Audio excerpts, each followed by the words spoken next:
So today I'm just going to do a brief video of showing how to take apart an Airsoft AKMS underfolding stock.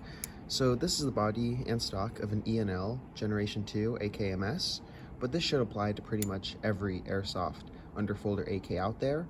Note that this most likely does not apply to firearms. I'm not doing this for firearm related content. This is for Airsoft uses only, hence why I'm using an Airsoft body and stock. Now, the first thing you want to do is remove the body and stock from the gun, or from pretty much everything else that's attached to it, so you're just left with the body and the stock. Disassembly is pretty easy. You want to have, I believe this is a 2.5 millimeter hex key. Get that into camera. If we look on the inside, we see 1, 2, 3 screws. The first thing that you want to do to disassemble the stock is to unscrew all 3 of those. So I'll do that. So after you unscrew the 3 screws from the body, different pieces will begin to pop off. For starters, this is a piece that goes on the right side of the stock and secures the stock to the gun itself. This is not really involved in the locking process. Put that off to the side. Here, there is a screw, a washer, and a split washer. The washer has an indent on one side. Make sure that the indent is on the side with the screw, just like this. And you can put this off to the side. On the left side, there are 2 screws. Here's one of them. Has a screw with a split washer. You can put that off to the side. Make sure you put it in a different location. And then finally, the second screw on the left side, the 3rd screw overall. Another screw with a split washer.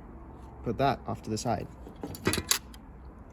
Now you can take apart, or I guess take off, the stock from the body of the gun. Here's the body. It has nothing left of value on it. We can put that off to the side. And here's the stock. Now I will not be removing this hinged part. Not sure if there's really an easy way to do that, so we can ignore that. Right here though, we can see that the right part of the stock is all done. Left part is not. Still have some parts we have to take off. First, there's this spring. Remember, this spring goes right here. Remember the order in which all of these parts are placed. That is very important for reassembly. So first, the spring. You can take that out, put that out to the side. Now, the locking mechanism. It has a small Phillips head screw, and it is very simple to unscrew. Okay, I guess that could happen too. I forgot you can do that. You can just punch that out before you really do anything. Here's the locking mechanism in its entirety. It also has the button and the sling mount. You want to unscrew that Phillips head screw.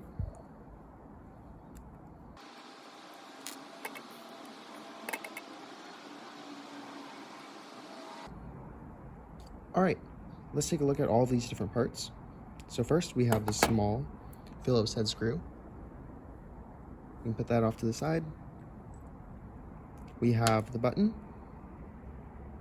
Do note that it does have this little indent on the bottom. We can put that off to the side. We have, I guess, the main body of the locking mechanism. And inside of it, we have what actually locks the stock in the back. This piece right here, it goes in like this, comes out like that. You can put these 2 parts off to the side. Well, I guess that part first, because then we also have the sling mount. And that just easily goes in here. We can put these 2 parts off to the side. So now you can see all the parts we've put off to the side. Our only tools were a 2.5 millimeter hex key, as well as a small flathead, or a small Phillips head rather, screwdriver. Now we have all of these parts.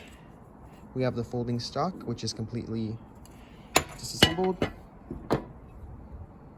and the body. So that was really easy to do, disassembly. Reassembly is much more complicated. I will probably be taking a lot more, there's gonna be a lot more cutaways with the reassembly just because it's a pain in the butt.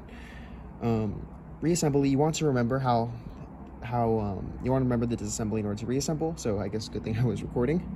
First things first, what I like to do is put the sling loop back inside the locking mechanism's body and just fold that over so it's just, kind of in there like that.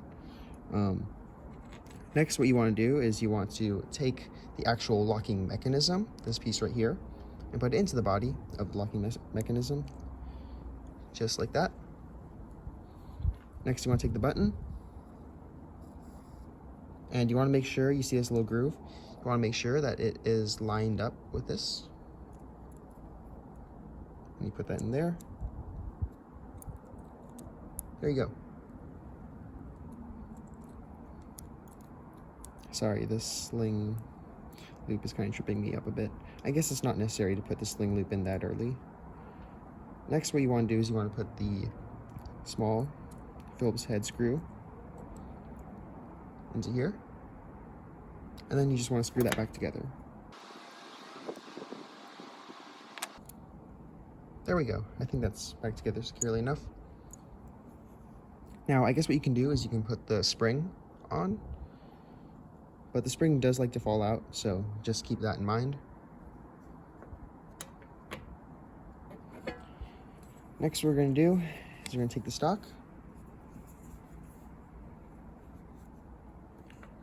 We're going to put this entire thing, I'll just take out the spring for now because like I said, the spring loves to just come apart. We're going to take the entire locking mechanism, we're going to put it on the left side of the stock.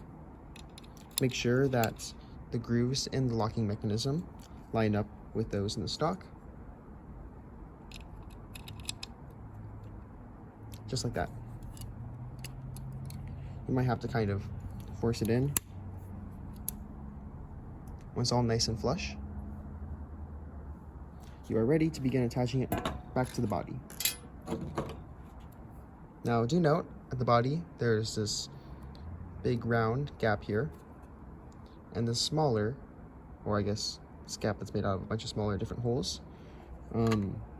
Yeah, that is the smaller holes are for the left side with all of its little intricacies.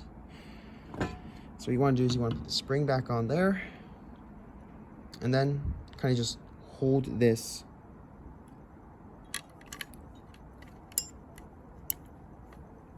to here.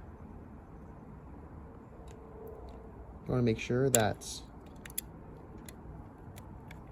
it's all nice and flush, and you can tell that's nice and flush because if you push in the button, you can see that those little indents have gone into the body, meaning that if the stock were to be